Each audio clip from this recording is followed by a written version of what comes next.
하나님 말씀 보겠습니다. 히브리서 10장 32절에서 39절까지 말씀입니다. 히브리서 10장 32절에서 39절까지 우리 함께 같이 교독합니다. 제가 먼저 32절 시작합니다. 전날에 너희가 빛을 받은 후에 고난의 큰 싸움을 견뎌낸 것을 생각하라. 혹은 불량과 환난으로서 사람에게 불량을 가지고 혹은 이란 형편에 있는 자들과 사귀는 자가 되었으니 너희가 갇힌 자를 공정하고 너희 소유를 빼앗기는 것도 기쁘게 당하는 것은 더 낫고 영구한 소유가 있는 줄 알미라. 그러므로 너희 담대함을 버리지 말라. 이것이 큰 상을 얻게 하느니라. 너에게 인내가 필요함은 너희가 하나님의 뜻을 행한 후에 약속하신 것을 받기 위함이라. 잠시 하나님의 도시가 오시니 지체하지 아니하시니라. 나의 의는 믿음으로 말미암아 살리라. 또한 비록 물러가면 내 마음이 그를 기뻐하지 아니하리라 하셨느니라. 우리는 비록 물러가 멸망할 자가 아니요 오직 영혼을 구원함에 이르는 믿음을 가진 자니라. 아멘. 아멘. 우리는 비록 물러가 멸망할 자가 아니요 오직 영혼을 구원함에 이르는 믿음을 가진 자니라. 믿어주세요. 이런 믿음 여러분들에게 있으십니까? 아멘. 아멘. 자신있게 하셨습니다. 믿음으로 산다는 건 뭘까요? 믿음으로 산다. 믿음으로 산다는 게 쉬울까요? 어려울까요? 어려워요? 그럴까요? 과연? 믿음으로 산다는 게 복잡할까요? 간단할까요? 간단합니다. 그러니까 어려운 게 아니라 쉬운 겁니다. 만약에 어려웠으면 복잡해야 되는 문제고요. 믿음이 쉬웠으면 간단한 문제가 되는 거죠. 간단한 이유는 이겁니다. 우리가 이 땅 위에 살고 있지만은 이 땅 위에 존재하고 있는 것을 우리가 목표로 삼을 수는 있습니다. 그런데 간단한 이유는 우리가 이 땅에 있는 것들을 목적으로 삼지 않는 겁니다. 우리 눈에 보이는 수많은 것들이 우리의 일상생활에 필요한 것들이었기 때문에 우리가 목표로 그것들을 얻기 위해서 여러 가지 수고와 땀을 흘리는 건 분명한 사실이지만 거기에 목숨을 걸어버리는 목적을 이루고 살기로 한다고 하면 그때부터 인생의 내용이 달라지거든요. 그때는 믿음이 복잡해지기 시작합니다. 왜냐하면 믿음대로 되어지지 않는 일들이 너무나 많이 있거든요. 흔히들 이렇게 말합니다. 믿음을 가진 자, 믿음이 있으면 무엇이든지 이룰 수 있다. 그런데 아무리 우리가 신앙생활 지금까지 해온 것 뒤를 돌아봐도 나름대로 믿음을 가지고 있다고 생각되는데 믿음대로 이루어진 일들이 별로 그렇게 없었단 말이죠. 하면은 우리의 믿음으로 이루어진 삶을 우리가 살아내는 것이 아니라 하나님이 주신 선물, 그 믿음으로 하나님의 뜻에 의해서 하나님의 시간에 오늘 저와 여러분에게 주어진 믿음으로 살기 때문에 그런데 하나님의 때에 하나님의 백성들에게 주어진 것은 이 땅에 보여지는 게 아니라 하나님의 것이 우리에게 보여지기 시작하고 나타나기 시작하거든요. 그래서 우리가 하지 않기에 간단하다라고 이렇게 이야기를 하는 겁니다. 여러분, 믿음과 상관이 없는 세상은 눈에 보이는 게 전부일 뿐인 겁니다. 성경에 보니까 마귀도 눈에 보이는 걸 전부라고 이야기를 합니다. 그래서 예수님께서 광야 40일 금식기도 하시며 기도하실 때에 사탄이 눈에 보이는 것으로 예수님을 유혹하기도 했잖아요. 그렇게 세상을 보여주고 이렇게 말하는 거예요. 이게 전부다라는 겁니다. 그런데 만약에 우리가 예수 그리스도를 믿음의 주여 온전케 하신 예수 그분을 바라보고 있는 우리가 세상에 눈에 보이는 것들로 우리 인생의 목적을 삼고 있으면서 그것들을 위해서 우리가 전심전력하고 있다 하면 마귀가 세상 가운데 보여주면서 세상을 예수님께 보여주면서 이게 전부다라고 말하는 것과 전혀 다를 바가 없다라는 거죠. 하면은 우리가 만약에 눈에 보이는 것들로 우리 인생의 목적을 삼고 있다라고 그러면은 마귀의 존재와 똑같은 그런 결과를 가지고 있기 때문에 그런 인생을 살아서는 안 된다라고 오늘 본문에 이렇게 이제 이야기를 하고 있는 겁니다. 자, 그런데 여러분, 불과 얼마 되지 않는 믿음의 사람들은 보이는 것이 전부가 아니라고 이야기를 해요. 우리 눈으로 확인되어질 수 있는 게 우리 인생의 전부가 아니다. 하나님의 약속의 세가 우리 가운데 이루어지는 게 우리 인생의 전부이다라고 이렇게 말하는 사람들이 생겨나기 시작하는 거죠. 믿음의 사람이라고 이야기합니다. 믿음의 사람들은 눈에 보이는 것들로 인생의 목적을 삼지 않는다는 거죠.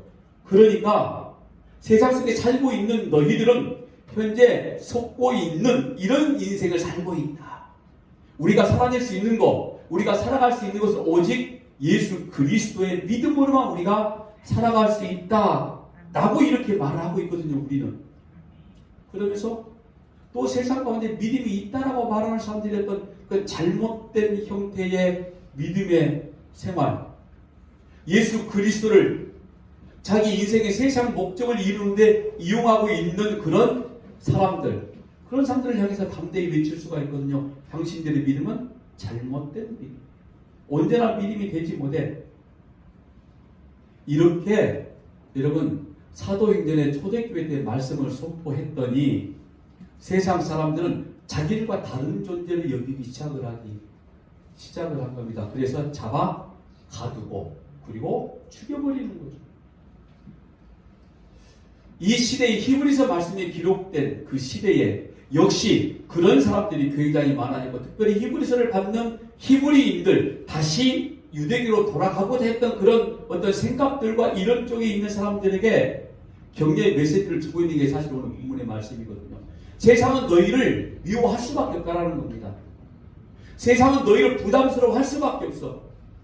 만약에 여러분들이 이 땅 가운데 살고 있으면서 믿지 않는 불신자들이 여러분들을 부담스럽게 생각하지 않는다면 제대로 지금 살아내지 못하고 있다는 것과 다를 바가 없는 거예요. 그러니까 세상 사람들은 여러분들을 부담스럽게 생각을 해야 되는 겁니다. 아, 우리와 목적이 다른 사람들이구나. 근데 저들이 바라보는 목적은 우리와 다른데 우리는 우리 눈에 확인되어지는 우리 인생의 목적을 삼고 있는데 오늘 저와 여러분들은 눈에 보이는 것으로 우리 인생의 목적을 삼고 있는 것이 아니라 눈에 보이지 않는, 근데 그게 굳이 있다고 하나님의 나라가 그걸 억지같이 이야기하며 살고 있는 사람이 오늘 우리거든요. 그러니까 세상 사람들이 보고 있는 것 외에 다른 것들을 보고 있다 보니 그들은 우리가 미운 겁니다. 그래서 감옥에 가두게 됐다는 거 아닙니까? 그래서 오늘 저와 여러분이 이런 평가를 받는 거예요. 예수 믿는 사람이 참 독선적이야. 너무 독자적이야. 자기들만 잘났대. 어떻게 구원이 자기들만 받을 수 있다라고 말해? 종교의 목적이 구원이니까 누구든지 종교를 가진 사람들은 전부 다 구원받지 않겠어? 그런데 왜 지들만 구원받는다고 떠들어대? 라고 이렇게 우리가 욕을 먹지 않고 있다라고 하면은 제대로 지금 신앙생활 못하고 있다 이 말하고 싶은 거예요. 여러분들 어떠세요? 그 욕 먹고 살고 계십니까? 다행입니다. 고개를 끄덕끄덕 하셨으니까. 없다는 건 분명히 문제가 됩니다. 우리가 믿음으로 산다면 이런 일들이 동일하게 일어나야 된다는 거죠. 우리가 눈에 보이지 않는 것들을 믿음으로 삼고 하나님의 은혜 가운데 살고 있는 존재이기 때문에 세상과 분명히 달라야 된다 이런 말인 거죠. 그런데 구별이 되지 않는다. 보이는 세계를 목적으로 살고 있으면 세상 사람들은 이렇게 말한답니다.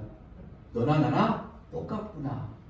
아, 다를 바가 없구나. 그래, 믿음 생활은 그렇게 하는 거야. 좀 유동성 있게, 융통성 있게, 가치 있게 어울리며 사는 게 믿음 생활이지.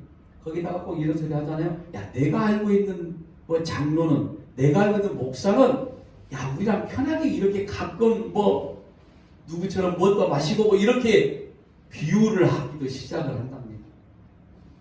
여러분들이 그러면서 참 너는 나와 편해. 너랑 나랑 같으니까 이런 이야기 들으면 곤란하다 이런 말인 거죠. 속으로 이런 생각합니다. 너는 예수 찾고 네 목적을 이루고 나는 무당 찾아 내 목적 이루고 나는 내 안에 부처를 이루어 내가 스스로 참선하며 도 닦고 살아가고 그러니까 너나 나나 다를 바가 없다. 그래서 친하게 지낸다 이런 거죠. 그런데 오늘 32절 말씀 보면 이렇게 이야기하고 있지 않습니까? 전날에 너희가 빛을 받은 후에 고난의 큰 싸움을 견뎌낸 것에가 빛, 햇빛, 광채를 말하는 빛을 받았다라고 말씀하고 있죠. 즉 복음을 받아들였다 이런 말 아닙니까? 근데 그때부터 어떤 싸움이 일어나면 고난의 큰 싸움들이 일어나기 시작하더라는 거죠. 여러분, 예수를 믿는 것만으로 싸워야 하는 큰 싸움. 그런데 그 싸움에서 잘 참아왔다. 너희들이 잘 견뎌냈어. 너희들의 싸움은 세상과의 싸움이 아니라 사실은 악한 영들과의 그 싸움이었는데, 너희들을 대적하고 너희를 힘들게 만드는 수많은 사람들과의 그 싸움에서 너희는 잘 견뎌냈어. 오늘 이 히브리서 말씀을 직접 듣고 있는 히브리인들, 너희들이 그 옛 유대교의 삶 속에서 너희들이 만드는 여러 가지 조항들 가운데 잘 지켜내면서 너희들이 최고의 인정을 받고 살아왔던 거, 근데 그게 잘못인 걸 알고 거기서 뛰쳐나와 오로지 예수 그리스도 고난의 십자가를 바라보는 믿음으로 너희들이 싸워왔던 거, 그거 너희들이 너무 잘 참아왔다고 하는 이런 말인 거예요. 그러면서 33절에 또 말씀하잖아요. 혹은 비방과 환난으로서 사람에게 구길거리가 되고, 혹은 이런 형편에 있는 자들과 사귀는 자가 되었으니 사람들에게 구경거리가 되었다는 겁니다. 많은 사람들 앞에서 예수 믿는다는 그 이유, 그것 때문에 고문을 당하기도 하고 처형을 당하면서도 구경거리로 전락해버렸다, 이런 말이었습니다. 여러분, 이 세상에 살면서 우리가 이 세상에 속한 가치를 따라가지 않으면, 이 땅에 보여진 것들로 우리가 살아내는 존재가 아니라는 우리가 스스로 고백하기 시작하면 세상은 저와 여러분을 구경거리로 삼는다는 말씀입니다. 성경에 예를 들면 사도 바울이 감옥에 갇혔을 때에 많은 사람들이 떠나가 버렸습니다. 그런데 그래도 끝까지 사도 바울과 함께 했던 사람들이 있었죠. 사도 바울이 기도하면, 사도 바울이 손수건에 환부의 환자에 올려놓기만 해도 그 환자가 질병을 치료받는 놀라운 사건들, 수많은 사람들이 따라왔다는 거 아닙니까? 왜 그렇게 예수님이 3년의 공생의 삶 동안에 수많은 사람들이 따라다녔냐면은 예수님을 통해서 일용할 양식을 얻어 먹었던 사람들이 있었거든요. 죽은 자가 살아난 걸 직접 목도했거든요. 자기 인생 가운데 그러한 기적들이 일어나기를 원한다는 것 뿐이었습니다. 그런데 어느 순간에 예수님이 십자가에 못 박히시자, 아니 그 이전에 내가 십자가에 죽겠다라는 말씀을 하고 난 뒤로 예수님의 제자들조차도 예수님을 떠나가버립니다. 사도 바울이 로마인들에게 붙잡혀서 감옥에 가 있었을 때에 그렇게 많은 사람들이 있었지만 다 떠나가버리고 불과 몇 명 사람들만 남게 되어졌다, 이런 말인 겁니다. 여러분, 예수 믿는다는 것으로 비방과 환난을 당하는 자들과 함께, 그리고 사귀는 자들이 무엇을 소망하고 있었느냐? 그게 34절, 35절입니다. 너희가 갇힌 자를 동정하고 너희 소유를 빼앗기는 것도 기쁘게 당한 것은 더 낫고 영구한 소유가 있는 줄 알리라. 그러므로 너희 담대함을 버리지 말라. 이것이 큰 상을 얻게 하느니라. 떠나지 아니하고 믿음을 고수하고 예수 그리스도와 함께 동행하는 그런 사람들, 하나님이 저와 여러분을 부르시고 이름 성도답게 인생을 살기를 원하는 그런 자들, 그런 자들은 영구한 소유가 있는 줄 아는 사람들입니다. 눈에 보이지 않는 하나님의 나라가 나의 나라임을 선포하고, 내가 죽어가는 천국이 아니라 지금 이 땅에 현재 내가 살고 있는 모든 것들이 바로 하나님의 나라임을 알고 있는 그런 자들이 주어지는 게 바로 영구한 소유라고 말씀을 하고 있는 겁니다. 그리고 그것을 큰 상을 얻게 한다, 이렇게 말합니다. 여러분, 사실 우리가 성경을 통해서 이렇게 읽어나가고 이렇게 듣고 있는 것은 그렇게 쉬운 것처럼 보여질 수도 있습니다. 그런데 여러분, 실제로 여러분들의 삶 속에서 예수 때문에 핍박을 받아본 경험이 있다면 그게 얼마나 고통스럽고 얼마나 우리의 마음을 힘들게 만드는지 여러분들 스스로가 너무나 잘 알 수 있을 겁니다. 그러니까 예수님의 제자들이 예수님을 증거하다가 핍박을 받을 때에 이렇게 이야기하잖아요. 자신들이 예수님을 위해서 핍박을 받는 그 이유, 내가 너무 기쁘다, 이거였어요. 이제 내가 드디어 주님을 위해서 핍박을 받는구나. 베드로 사도가 이렇게 이야기하지 않습니까? 베드로전서 4장 12절 13절입니다. 사랑하는 자들아, 너희를 연단하려고 하는 불시험을 이상한 일 당하는 것 같이 이상히 여기지 말고 오히려 너희가 그리스도의 고난에 참여하는 것으로 즐거워하라. 이는 그의 영광을 나타내실 때에 너희를 즐거워하고 기뻐하게 하려 함이라. 문자가 아닙니다, 여러분. 베드로가 이런 고백을 했을 때는 정말 기쁨이었던 겁니다. 어떤 기쁨인 겁니까? 이미 자기 안에 이루어진 구원, 이미 자기의 삶 속에 나타나고 있는 하나님의 나라, 그걸 이미 서방중에 그는 이 베드로는 알고 있기 때문에 기쁘다라고 말할 수 있는 거죠. 그래서 내가 현재 지금 고난을 당하고 있는 것은 당연한 일일 수 있다라는 거죠. 그리고 그리스도의 고난에 참여하는 것이 너무 즐거워할 수밖에 없다. 그리고 오늘 본문의 말씀 보니까 큰 뭐가 있다고 하죠? 상이 있다. 큰 상이 있다. 여러분, 큰 상이 있으면 작은 상이 있는 건가요? 우리 상에 대한 이야기, 상급에 대한 이야기를 제가 종종 했죠. 우리가 열심히 신앙생활하고 뭐 이렇게 고난을 잘 견뎌내면 하나님이 저와 여러분에게 큰 상이 있을 것이다 라고 이렇게 선포했을 때 여러분들은 그 큰 상이 과연 뭐라고 생각을 하십니까? 예수 그리스도로 인한 구원. 그러죠? 그래서 여기에 만약에 우리가 다른 이야기를 하면 여러분들은 유치하게 생각한단 말이죠. 상급에 대한 우리가 너무나 많이 들어봤기 때문에 한 번 더 이야기 한번 해봅시다. 여전히 충성, 봉사, 헌신, 교회 안에서 여러 가지 이런 일들을 통해서 참 열심히 하면 하나님이 뭐 주신다? 복 주신다. 그리고 하나님의 나라에 가면 상급이 있다. 그래서 우리가 하나님의 나라에 가서 상급 받기 위해서는, 그리고 이 땅에 살면서 복을 받기 위해서는 열심히 충성하자. 그러다 보니까 여러분 헌신도 충성도 봉사도 아주 경쟁하듯이 합니다. 여러분들은 잘 모를 거예요. 왜냐하면 경쟁 상대이기 때문에. 그런데 경쟁하는 것을 보고 있는 저는 목사님 입장에서는 정말 유치하게 경쟁하기 시작합니다. 근데 그것도 목사가 막 부추겼어요. 그렇게 해라고. 일부러 절경금을 하고 뭐 교회에 무슨 일이 있어서 만약 헌금을 해야 될 시기가 돌아오고, 그리고 또 뭐 여러 가지 헌신하고 충성할 때, 야, 김 집사는 세상에 휴가를 반납하고 나와서 교회 와서 일했대. 그럼 그 이야기를 듣는 박 집사는 역시 자기도 휴가를 반납해야 되는 거예요. 그런 경쟁 심리를 이용해서 그렇게 말한 것도 굉장히 많았습니다. 와, 누구는 이렇게 시간과 물질을 투자해서 헌금하고 막 하나님을 충성했다더라. 슬그머니 이렇게 말을 흘려놓으면 다른 분은 또 그러면 나는 조금 더 해야 되겠다. 그런 생각들을 했었어요. 증인이 여기 앉아 계시, 제가 그런 말 했던, 내 말을 들었던 분이. 그러니까 이런 헌신도 막 경쟁하듯이, 충성도, 봉사도. 근데 그때마다 이런 말 합니다. 하나님이 복 주십니다. 하나님의 나라에 상급이 있습니다. 그러다 보니 명색이 내가 장로고 내가 명색이 권사인데 최소한 집사보다 많이 해야지. 뭐 이런 일들 참 비일비재했습니다.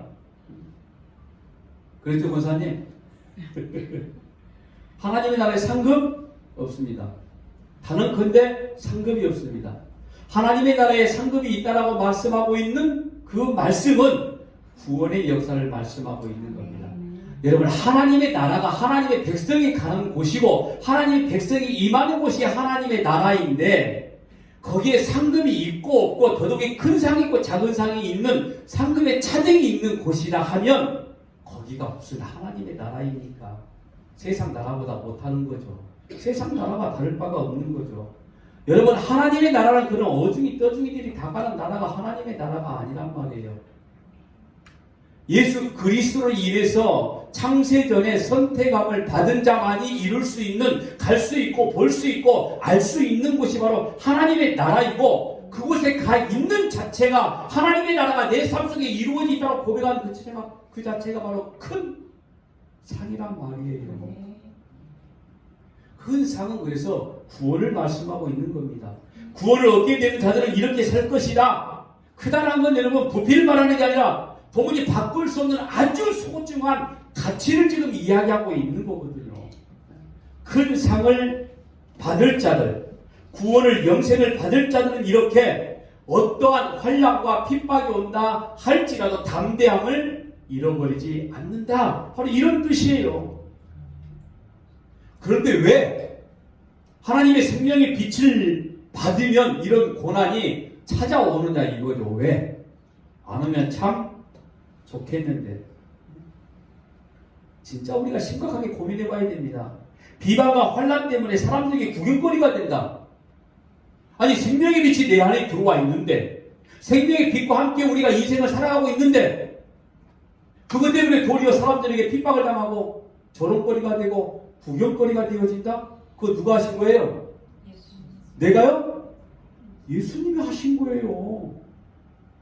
그런데 우리는 하나님이 주신 환난과 핍박과 고난과 세상 사람들에게 조롱과 멸시를, 그게 억울하다고 하나님 앞에 이걸 제발 해결해달라고 기도하고 있으니, 이 환난 빨리 끝내달라고 기도하고 있으니, 물론 기도할 수 있습니다.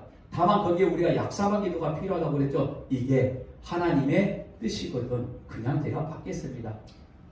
고난, 환난, 어려움 기도하세요. 해결해달라고 기도할 수 있습니다. 왜냐하면 어차피 우리도 이 땅에 살고 있는 존재이기 때문에. 그런데 뒷 한마디가 중요하다고 그랬죠. 하나님의 뜻이었거든. 굳이 제가 그냥 약사만 기도라고 말하는 것은 그것까지 우리가 해야 될 필요가 있다라는 겁니다. 여러분, 이 땅에 오신 예수님께서 온갖 비방과 고난 속에 십자가를 지고 땅에 떨어져 죽으셨더니, 땅에 떨어져 죽은 그 생명의 씨앗 때문에 오늘 저와 여러분이 십자가의 구속으로 살아있는 존재가 되었다는 거 아닙니까?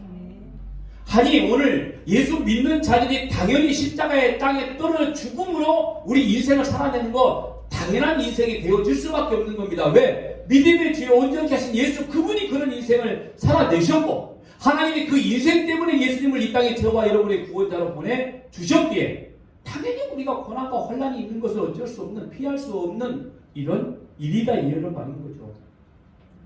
똑같이 그 길을 갈 수밖에 없습니다. 혹시 내가 아무래도 잘못 들은 것 같아, 지금이라도 앉으니까 다른 데로 가야 돼 라고 생각하신 분 있으십니까? 늦으셨어요. 이미 제가 서목사 설교를 듣고 있기 때문에 늦으셨으니 끝까지 가십시오. 그런데 놀랍게도 그 길이 너무나 가는 길이 쉽지 않았어요. 그래서 예수님께서 누구를 보내주신 거죠? 성령을. 이 땅에 살아가는 동안에 잘 포기해라, 잘 죽어라, 너 사람들에게 고난당하는데 고난을 좀 잘 좀 당해봐라 해서 성령을 보내셨다, 이런 말인 겁니다. 그래서 성령께서 오늘 저와 여러분 가운데 오셔서 하시는 일들은, 성령이 오시면 뭔가 에너지, 힘, 뭐 이런 것들을 생각해서 뭔가 잘 될 걸로 착각을 하고 있는데, 성령이 우리 가운데 오셔서 하시는 일들은 잘 죽게 만드는 거예요. 내가 죽어야 또 하나님의 나라가 또 모든 삶에 보여지고 확장되어지기 때문인 겁니다. 이걸 보여주시기 위해서 성령께서 오늘 저와 여러분에게 오셨다, 바로 이런 말인 거예요.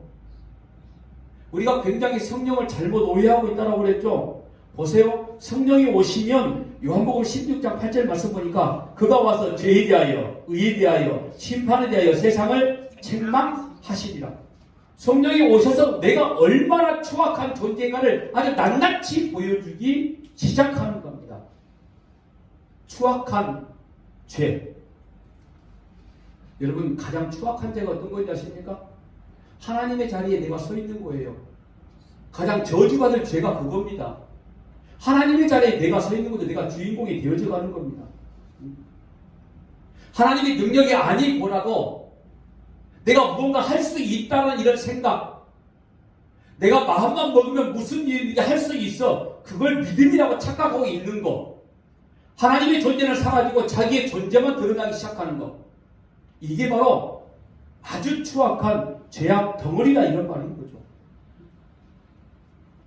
근데 성령께서는 그 죄를 알게 만들어버리는 거죠. 그러니까 내가 얼마나 추한 존재인가를, 내가 이 땅에 살고 있는데 내가 얼마나 추하고 더러운 존재인가를 아주 낱낱이 알게 만드시는 게 성령 하나님이신 거죠. 내가 얼마나 무가치한 존재고 아무것도 하지 못하는 무능력한 존재임을 낱낱이 드러내기 시작하니 우리는 예수 그리스도의 무릎을 꿇고, 아, 하나님, 난 아무것도 할 수 없는 존재군요, 이것 지금 알게 만드신다, 이런 말인 거죠. 여러분, 내가 하나님 앞에 어떤 가능성을 가지고 내가 할 수 있다라고 말하는 사람들은 하나님을 인정하지 않고 있는 겁니다. 하나님을 믿는 자들이 아니다, 이런 말인 거예요.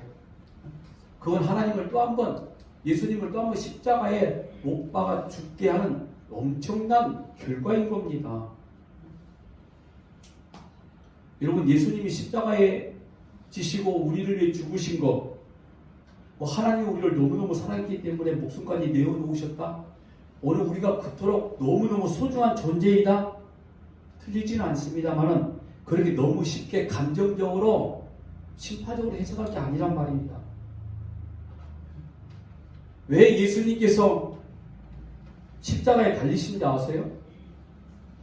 너무 쉬운 거 물어보면은 대답할 가치를 못 느끼는 거죠, 지금. 네? 십자가의 죽음, 뭐 고난주가만 되면 또 그런 이야기들 많이 하지 않습니까? 그 시대 가장 악렬하고 고통스러운 처형 방법이었다. 온몸에 물과 피가 다 쏟아지는 심한 갈증과 그리고 심한 어떤 그 고통, 뼈마디가 부러지는 그런 고통 순간순간 느끼는 게 십자가의 처형 방법이다. 우리 예수님께서 이런 십자가의 고통을 당하셨다 하면서 감정 건드리기 시작합니다. 틀린 건 아니에요. 그런데 그것 때문에 그러니까 우리가 감정적으로 심파적으로 생각해서 십자가가 아니라 이미 성경에 나타난 이야기일 뿐이다, 이런 말인 거죠. 제가 하고 싶은 이야기는 성경을 설교로 들으면서 성경 외의 것을 듣는 건 귀를 막아야 됩니다. 성경을 통해서만 들으면 되는 거죠. 성경에 나와 있는 아수르 제국에서 십자가의 처형이 시작이 되어진 거였어요. 역사적으로 보면은 그냥 노예나 종들을 죽이는, 그러니까 십자가에 죽은 자들이 노예나 종들이다, 바로 이런 말이었어요. 그래서 로마에서 그 십자가의 처형을 고스란히 가지고 와서 노예나 종들을 죽이는 처형 방법이었지, 가장 악랄하고 고통스럽고 물과 피를 전부 다 쏟아내게 만들고 그것 때문에 예수님이 십자가에 지셨다가 아니라 이미 성경에 예언된 말씀을 이루려고 다만 나무에 달리셨다. 종과 노예의 모습으로. 그 말씀 한 거예요. 구약의 예언이었어요.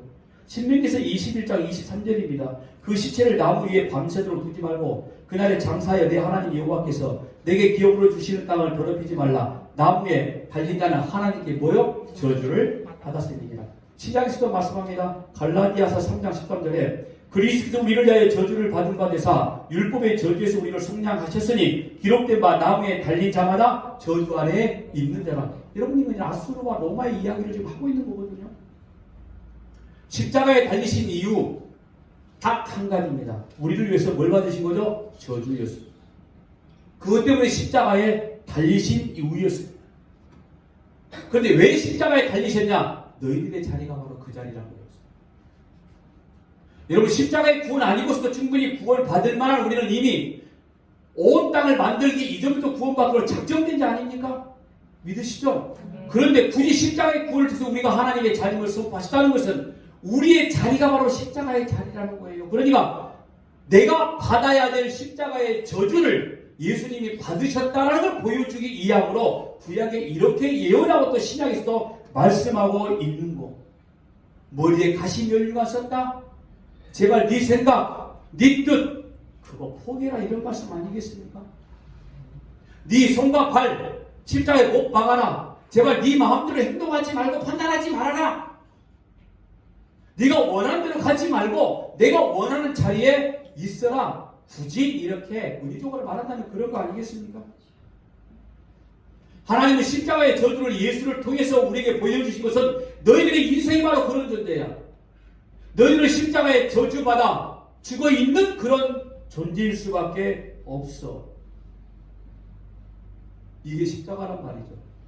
우리 인생 속에서 그럼 우리가 반드시 알아야 될 게 어떤 거예요? 십자가 그런 의미라면 내가 이 땅에 살아가면서 내 눈에 보이는 것들을 내 인생의 목적으로 삼지 않는 겁니다. 교회에서 말하는 뭐 비전? 아니요, 여러분. 우리의 비전은 없습니다. 우리는 그냥 구원받는 자로 십자가의 저주 아래서 하나님의 은혜 가운데 그냥 끌려갈 뿐입니다. 선포되는 하나님의 거룩한 진리 가운데 내 모습이 바로 이런 존재구나 하고 나는 끌려갈 수밖에 없는 존재, 내 힘으로 도무지 갈 수 있는 존재가 아니구나 하고 고백하며 살아갈 수밖에 없다 이 말인 거죠.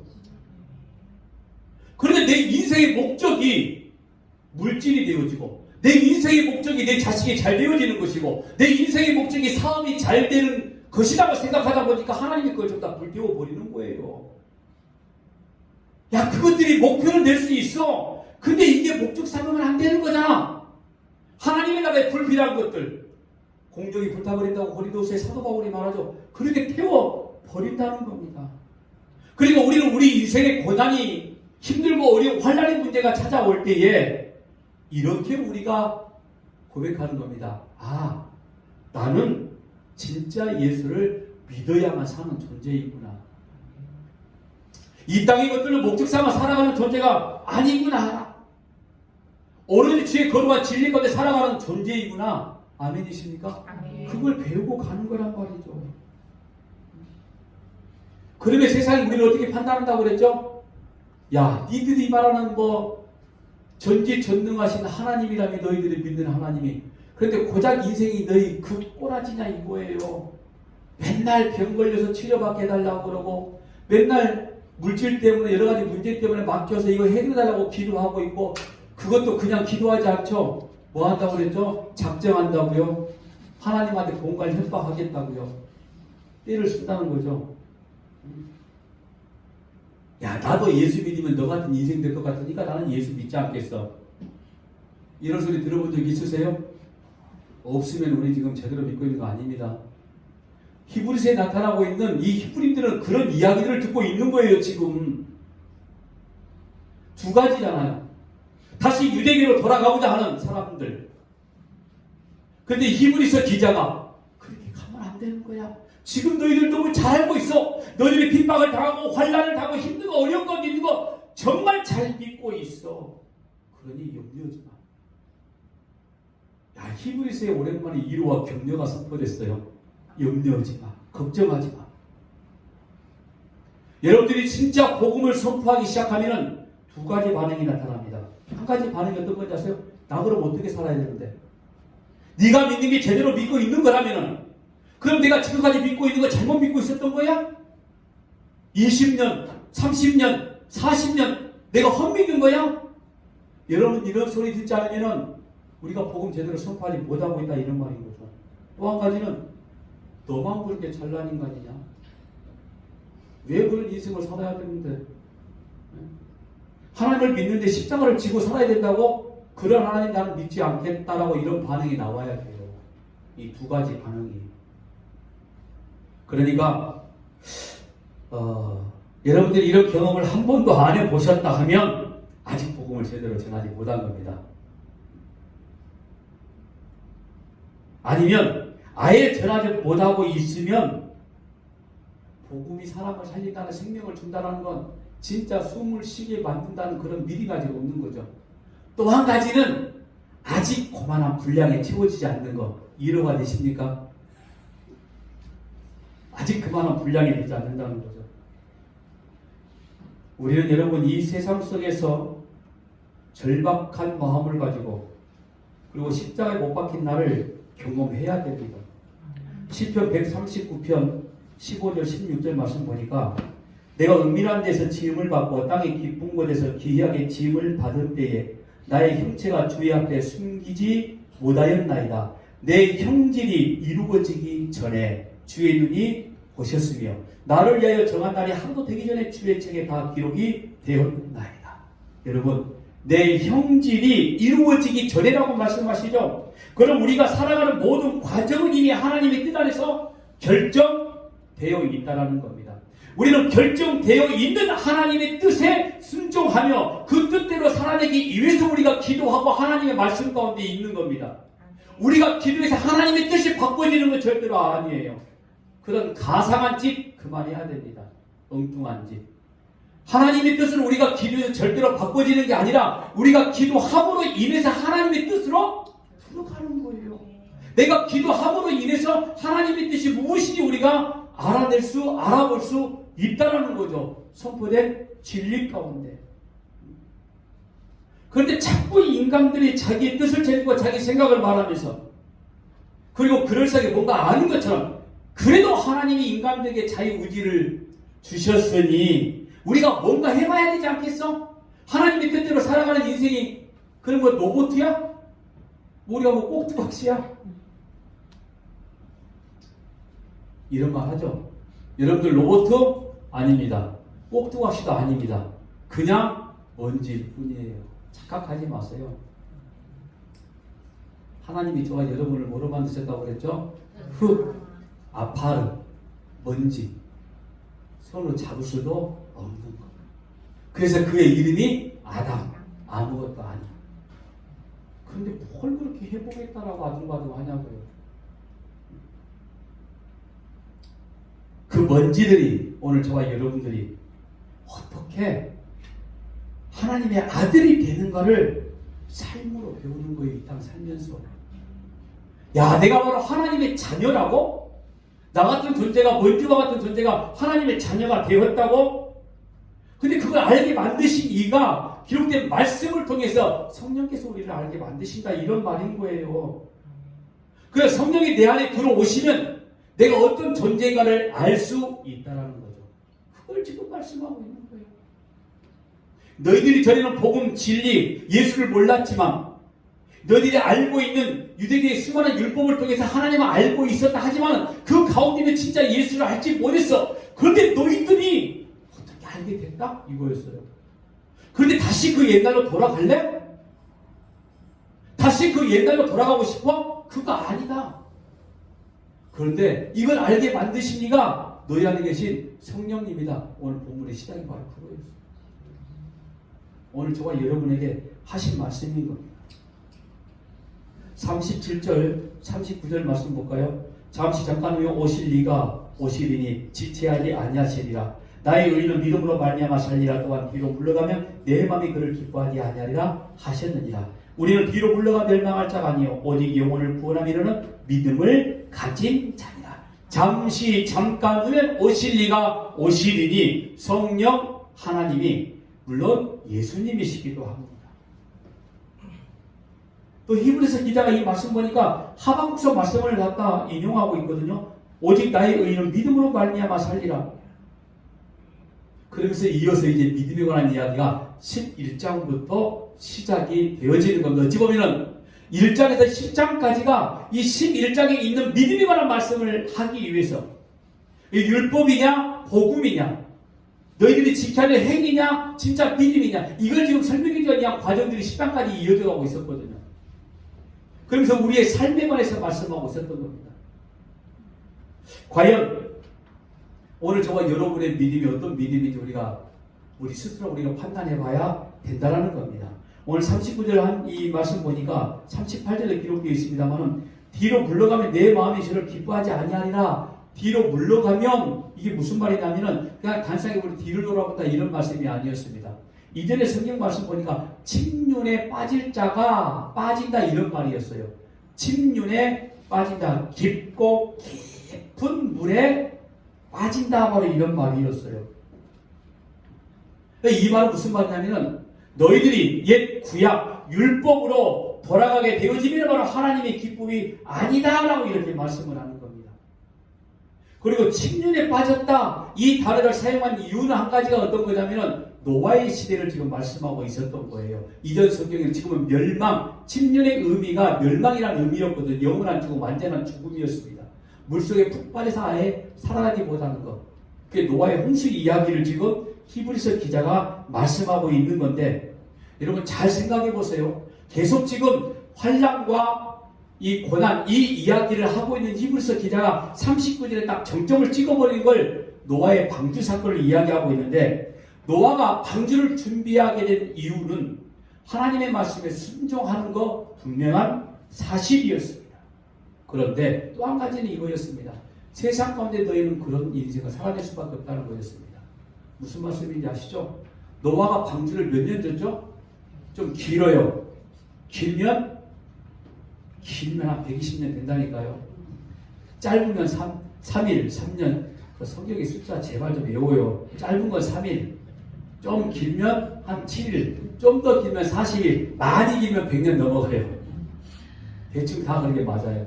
그런데 120년 동안을 산꼭대기에서 방주를 지었단 말이에요. 한 1년쯤 지났을 때 사람들이 뭐라고 판단했을까요? 정신 나간 놈이라고 그랬겠죠. 비도 안 오는데. 한 10년쯤 지나니까 도대체 쟤들 뭐지? 이건 진짜 정신병자 취급이 아니죠.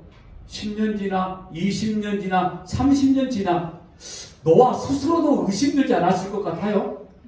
아마 저 같았으면 중간에 포기했을 것 같아요. 10년, 20년, 30년, 120년을 졌습니다. 세상 사람들은 그를 사람으로 보지 않습니다. 아예 정신 나간 인간으로 받는 거죠. 아니, 사람이라고 생각하지도 않았을 겁니다. 여러분, 노아가 방주를 지었던 건 하나님의 말씀에 순종하기 이하는 건 분명한 사실이지만 세상 사람들에게 그렇게 보여지게 한 목적도 있더라는 거죠. 너희는 그렇게 보여질 수밖에 없다는 거죠. 아까 환란이 그랬다고 그랬죠. 하나님이 노아와 그의 8 식구를 구원하실 작정했다면 방주 안 만들어도 되잖아요. 하나님이 전지전능하신 분인데, 아니 하나님의 방법이 없어서 세상 가운데 멸시쳤대 1년도 아니고 120년 동안 밖에 만들면서 자기 자녀를 그런 고통을 주시겠느냐고요. 우리에게 보여주기 위함이라니까 성경이라는 이 말씀을 통해서 세상 사람들에게 조롱을 당하고 세상 사람들은 자기들의 자존심을 세우고 자기들의 가치를 자랑하고 살고 있는데 노아와 그의 가족들은 세상 사람들에게 멸시를 당하고 조롱을 당하고 있더라 이런 말인 거죠. 히브리서가 오늘 그 말씀을 하고 있는 겁니다. 한 번 더 물어볼게요. 어떤 인생 살기를 원하십니까? 여러분 오늘 우리 인생은 종말 가운데 있는 인생인 거 아시죠? 늘 우리 인생 자체가 종말 아닙니까? 하면 노아 같은 심정으로 우리가 살아야 되는데 하나님의 말씀에 순종하는 삶 중요한 겁니다. 더욱이 중요한 건 세상 가운데 내가 있으면 세상과 같지 아니한 겁니다.